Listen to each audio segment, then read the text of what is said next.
Hello दोस्तों, नमस्कार। आप सभी को मेरे यूट्यूब चैनल में स्वागत है। और आज हम बात करेंगे एक कॉन्ट्रैक्टर वर्कर और प्राइवेट सेक्टर में काम करने वाले एम्प्लॉय के बारे में। यदि आप किसी कंपनी के कॉन्ट्रैक्टर वर्कर हैं या किसी भी ऐसे संस्थान में काम कर रहे हैं जहां आप कॉन्ट्रैक्टर के अंडर में काम कर रहे हैं या प्राइवेट सेक्टर में कोई एम्प्लॉय है, तो ये खबर आपके लिए अच्छी है। यानी हम बात करेंगे आपकी बढ़ी हुई सैलरी के बारे में। अपने कॉन्ट्रैक्ट वर्कर और प्राइवेट सेक्टर में काम करने वाले एम्प्लॉय की सैलरी में बढ़ोतरी करने जा रही है, जो आपके लिए एक अच्छी खबर है। सरकार ने ये कदम बढ़ी हुई महंगाई और आर्थिक तंगी के चलते कॉन्ट्रैक्ट वर्कर और प्राइवेट सेक्टर में काम करने वाले व्यक्तियों के लिए ये कदम उठाई है, जो उनकी हितों के लिए एक अच्छी साबित काम करेगी। यानी बोल सकते हैं कि कॉन्ट्रैक्ट वर्कर और प्राइवेट सेक्टर में काम करने वाले व्यक्तियों के लिए ये एक अच्छी खबर है। यानी कि जब उनकी इनकम में कुछ बढ़ोतरी होगी तो सभी के मन में एक खुशहाली होगी। यानी और ये बढ़ोतरी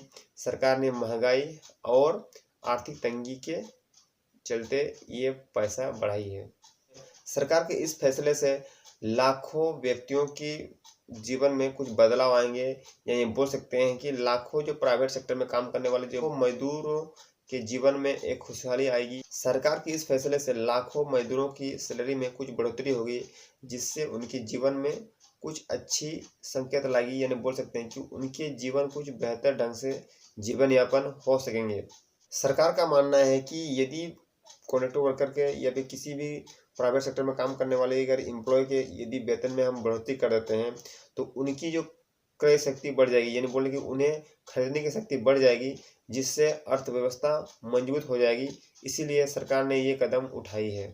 तो आइए हम बात कर लेते हैं जो कॉन्ट्रैक्टर वर्कर के या फिर प्राइवेट सेक्टर में काम करने वाले वर्कर की जो वेतन में वृद्धि हुई है, उनके कुछ मेन पॉइंट के बारे में बात करेंगे। तो पहला है अपना वेतन वृद्धि। यानी कि इस योजना में जो उनकी वेतन में जो वृद्धि होगी वो हो गया आपका 9.5% की वृद्धि होगी। यानी ये जितने सैलरी आती है उनमें आपका 9.5 हम उसमें ऐड कर देंगे और जितना पैसा होंगे उतनी की उनकी बढ़ोतरी होगी। ये योजना कब से लागू होगा तो मैं बता दूं कि ये जो योजना है वो आपका 1 जनवरी 2025 से लागू होगी। बोल सकते हैं कि ये योजना हमें नए साल की खुशखबरी देगी। यानी बोल सकते हैं ये योजना नए साल में लागू होगी। ये योजना उन सभी व्यक्तियों को फायदा होगा जो प्राइवेट सेक्टर में काम कर रहे हैं। योजना के तहत उनकी मिनिमम वेज कितनी होगी तो मैं आपको बताना देना चाहता हूँ कि इस योजना के तहत प्रत्येक प्राइवेट सेक्टर में काम करने वाले व्यक्ति की जो मिनिमम वेज होगी वो 21,000 होगी। वेतन में अधिकतम वृद्धि कितनी होगी तो इस योजना में जो अधिकतम वेतन वृद्धि होगी वो है आपका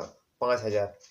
किन किन सेक्टरों में ये पैसा बढ़ेगी मैं आपको बताना चाहता हूँ कि ये जो योजना है वो प्राइवेट सेक्टर के सभी सेक्टरों में होगी और सभी राज्यों में ये लागू होगी। ये योजना किन किन उद्योगों में लागू होगी तो ये योजना भारत के सभी सेक्टरों में लागू होगी।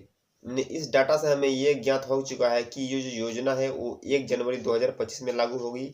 हमारी जो वर्तमान वेतन है उस वेतन में 9.5 की वृद्धि होगी और अधिकतम जो वेतन में वृद्धि होगी वो हमारा 5,000 की वृद्धि होगी।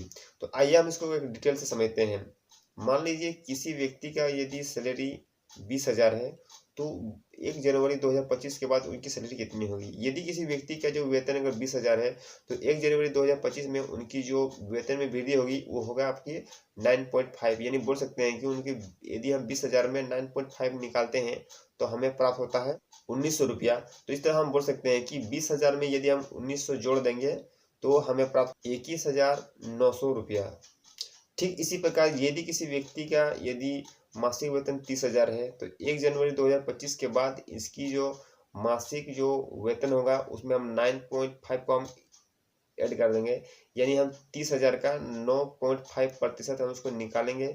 जब इसमें 30,000 में हम 2,850 रुपये ऐड कर देंगे तो हमें वो कुल राशि प्राप्त होता है 32,850 रुपया। तो इस प्रकार हम अपना कैलकुलेशन निकाल सकते हैं। और इस प्रकार कर्मचारी के वेतन में थोड़ी सी वृद्धि होगी, जिससे वे अपने जीवन स्तर को बढ़िया कर सकते हैं, यानी कि बेहतर कर सकते हैं। ये योजना आने से कंपनी पर क्या प्रभाव पड़ेगी। ये योजना आने से कंपनी पर एक अतिरिक्त बोझ बढ़ेगा। हालांकि सरकार का मानना है कि कर्मचारी का उत्पादन बढ़ेगा तो कर्मचारी का लंबे समय तक फायदा होगा। वेतन बढ़ने से कर्मचारियों के क्या क्या फायदे होंगे तो वेतन बढ़ने से कर्मचारियों के कई सारे फायदे हो सकते हैं। जैसे यदि उनके वेतन बढ़ते हैं तो वे अपने जीवन स्तर को ऊंचा उठा सकते हैं, यानी उन्हें कुछ अतिरिक्त पैसा मिलेंगे जिससे वे अतिरिक्त फंड भी बना सकते हैं। वो बढ़ी हुई महंगाई से लड़ सकते हैं, यानी जिस तरह से महंगाई बढ़ रही है, यदि उनकी वेतन में अगर वृद्धि हो जाती है तो वो महंगाई से कुछ हद तक वो लड़ सकते हैं। लोग जब कर्मचारी के पास में पैसे आएंगे तो वे पैसे अलग अलग सेक्टरों में, अलग अलग जगहों में वो खर्च करेंगे, जिससे देश की अर्थव्यवस्था को लाभ होगा। यानी बोल सकते हैं कि ये पैसा देश की अलग अलग सेक्टरों में जाएगा, जिससे देश की अर्थव्यवस्था सुधरेगा। इसका सबसे बड़ा फायदा ये होगा कि प्राइवेट सेक्टर की जो स्थिति है उसका नाम होगा, और पेमेंट का जो आकर्षण है वो ज़्यादा फोकस करेगा। इस योजना लागू होने से देश की अर्थव्यवस्था पर क्या प्रभाव पड़ेगा? ये योजना लागू होने से देश में एक सकारात्मक प्रभाव पड़ सकता है। कर्मचारियों की बढ़ी हुई आय से बाजार में मांग बढ़ेगा, उत्पादन और बिक्री में वृद्धि होगी, नए रोजगार के अवसर पैदा होंगे और सरकार को अधिक टैक्स प्राप्त होगा। तो इस प्रकार ये योजना कंपनी के लिए, देश के लिए और उस कंपनी में काम करने वाले व्यक्तियों के लिए भी लाभदायक है। तो हमें वो इंतजार करना पड़ेगा 1 जनवरी 2025, और हमें देखना पड़ेगा कि गवर्नमेंट ने हमें कितनी जल्दी, हमें कितनी % हमें ये पैसा देती है। ऐसे ही नॉलेजफुल वीडियो प्राप्त करने के लिए आप हमें सपोर्ट कर सकते हैं।